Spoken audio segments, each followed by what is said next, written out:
Hello, sixth graders. This is Mr. Scrow from Hillside School. Today, I have a short presentation to help you develop your understanding of music of the Renaissance period. Let's get started. By the end of this lesson, you will be able to distinguish unison and polyphonic music, and be able to perform a short rhythm phrase at the same time another rhythm is being played to create polyphony. Let's review. Music went through some serious development between the medieval period and the beginning of the Renaissance period. It all started in the medieval church. The church was incredibly powerful at the time, and it regulated music with specific rules, including what notes were allowed and not allowed to be sung. Church-approved singing was one melody without harmony, resulting in just one musical part. This was called Gregorian chant. Gregorian chant is commonly defined as church music sung in a single vocal line. Singers sang the same melody together, so it sounded like this.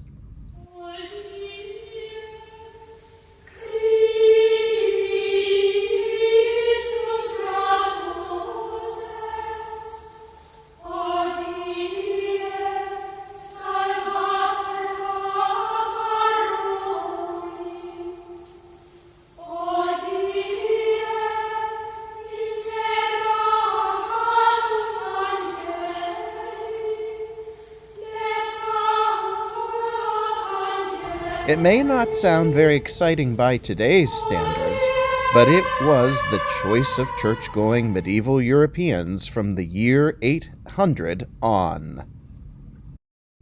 Eventually, the rule of singing only one part went by the wayside, and polyphony, or music with two or more musical parts played simultaneously, was allowed.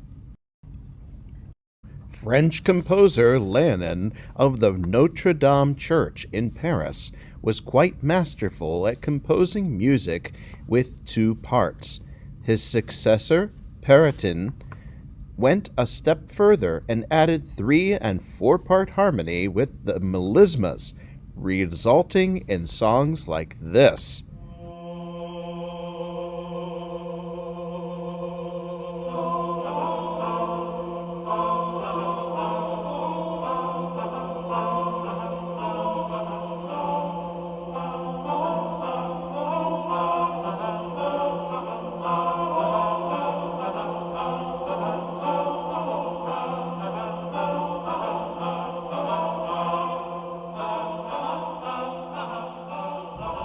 The music of Léonin and Peretin eventually paved the way for longer sacred songs called motets.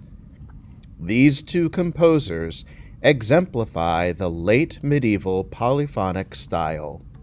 The motet remained popular during the Renaissance period, which immediately followed the medieval period, but it was quite different than the medieval motet. Compared to the medieval motet, the Renaissance motet is smoother and imitative, meaning it has successive voice parts that echo each other. Surprisingly, the Renaissance motet is also simpler, with more singable melodies than the medieval motet. The sacred Renaissance motet is always in Latin and is for the ordinary Mass.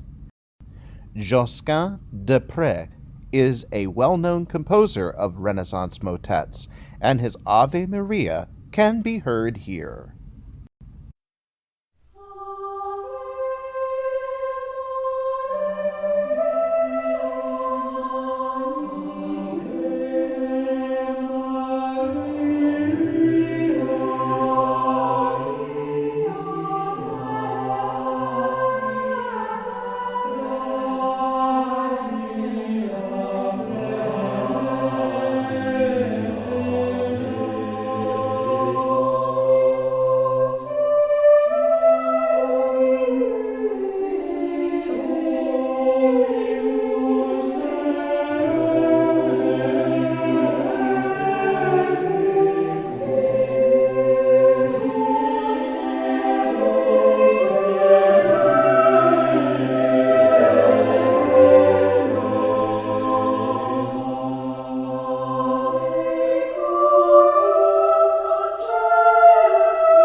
Not all medieval music and musicians were regulated by the church. Royal courts also hired musicians since they could afford to pay for entertainment. Two types of court musicians and poets called minstrels and troubadours sang songs of courtly love and heroic tales.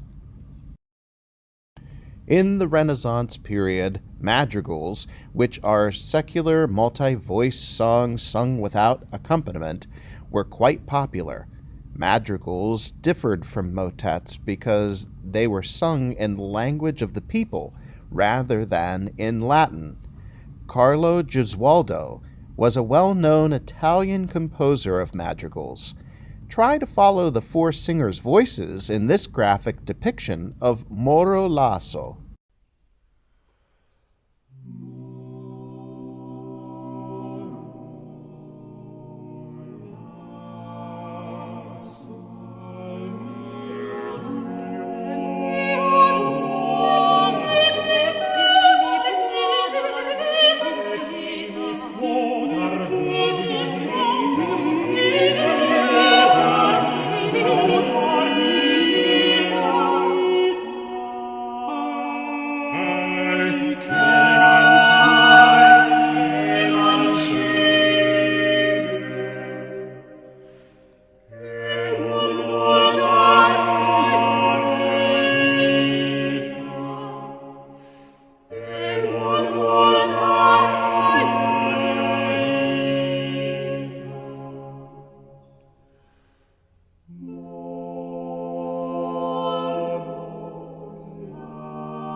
John Dowland was born in England and played an instrument called the lute, which is a pear-shaped stringed instrument that is the forerunner of the modern guitar.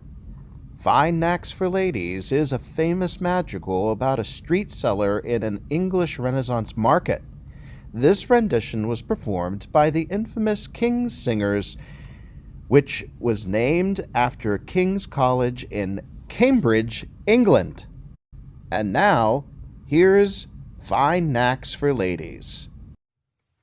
Fine knacks for ladies, cheap choice revenue, good many words, but money cannot move. I keep a fair, but for the fair to view, a beggar may be liberal or law, though all my wares each batch of strong. The heart is true, the heart is true, the heart is true, the heart is true. Though all my wares be trash, the heart is true, the heart is true, the heart is true, the heart is true. Well, that does it for my portion of this lesson. Please turn your attention to your teacher for a couple more activities to help you develop your understanding of the musical word polyphony.